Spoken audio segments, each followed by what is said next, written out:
berikut kami persilakan Bapak Insinyur Ongku B. Hasibuan Terima kasih dari pimpinan. Partai Demokrat. Silakan. Terima kasih pimpinan. Assalamualaikum warahmatullahi wabarakatuh. Saya hormati pimpinan, rekan-rekan Komisi 2, Pak Sekjen atau Irjen, atau dua-duanya nih, dari Departemen Keuangan dan juga Departemen Hukum dan HAM, serta Bapak dari DPD yang kami hormati.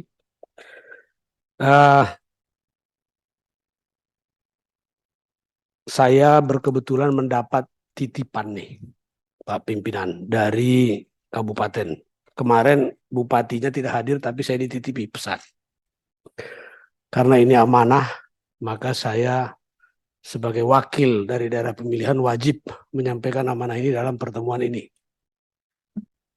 Pada dasarnya perubahan atau revisi undang-undang mengenai daerah Tapanuli Selatan atau yang 27 kabupaten kota ini, itu tadi sudah dijelaskan bahwa ini adalah terkait dengan dasar hukum serta batas wilayah maupun ibu kota, tetapi tidak merubah menjadi daerah istimewa atau lain-lainnya. Saya dapat masukan dari daerah itu terkait dengan jumlah kecamatan dan juga jumlah desa. Di draft RUU ini, jumlah kecamatan di Kabupaten Tapanuli Selatan itu tetap, yaitu 15. Itu tidak berubah. Hanya saja pemerintah daerah mengusulkan agar ditambah satu ayat yang menyatakan bahwa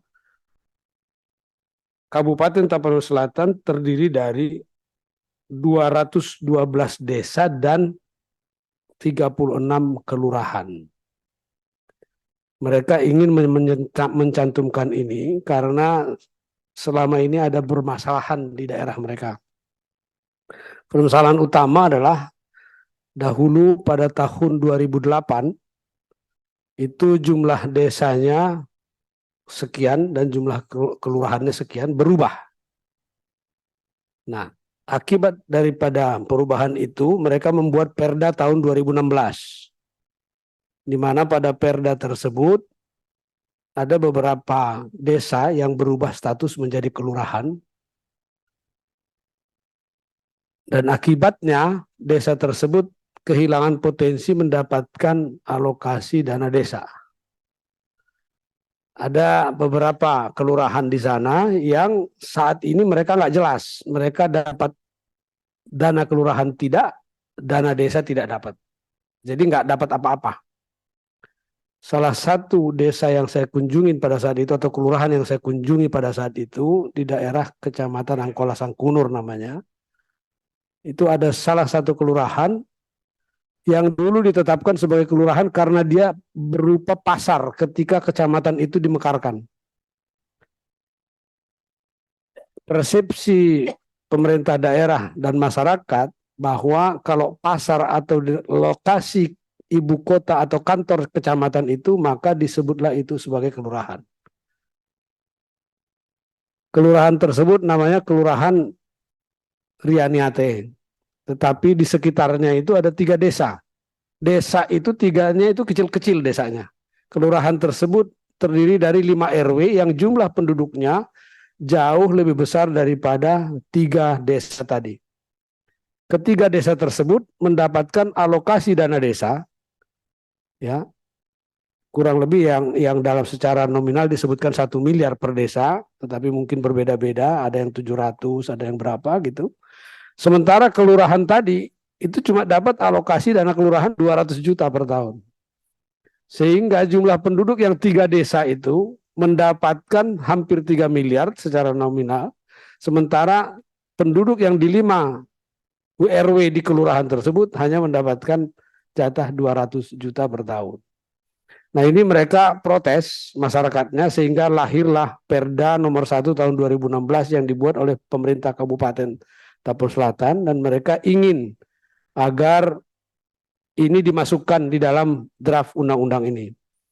Pandangan kami bahwa memang undang-undang ini diminta untuk tidak merubah lain-lain kecuali dasar hukum dan juga ibu kota dan tata batas. Akan tetapi kami berpendapat bahwa soal desa ini, desa dan kelurahan ini juga merupakan substansi.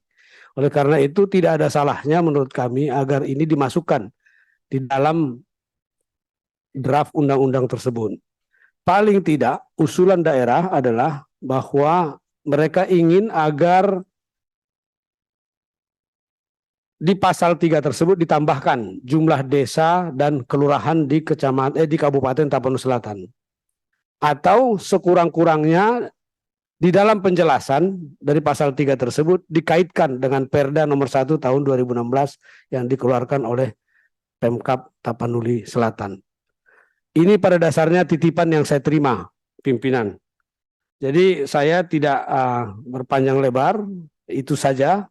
Sebagai amanah dari Kabupaten Tapanuli Selatan, saya sampaikan pada kesempatan ini, dan besar harapan kami agar kiranya hal ini bisa kita pertimbangkan dan juga nanti dalam pembahasan untuk dimasukkan sebagai bahan daripada RUU ini. Karena kalau RUU ini sudah disahkan, kalau mereka sudah menjadi bagian daripada undang-undang, tentu implementasinya ke depan termasuk keuangannya dan sebagainya itu akan lebih mudah bagi mereka, tidak ada lagi alasan untuk tidak memberikan dan sebagainya. Saya kira itu pimpinan, mohon maaf. Terima kasih. Assalamualaikum warahmatullahi wabarakatuh.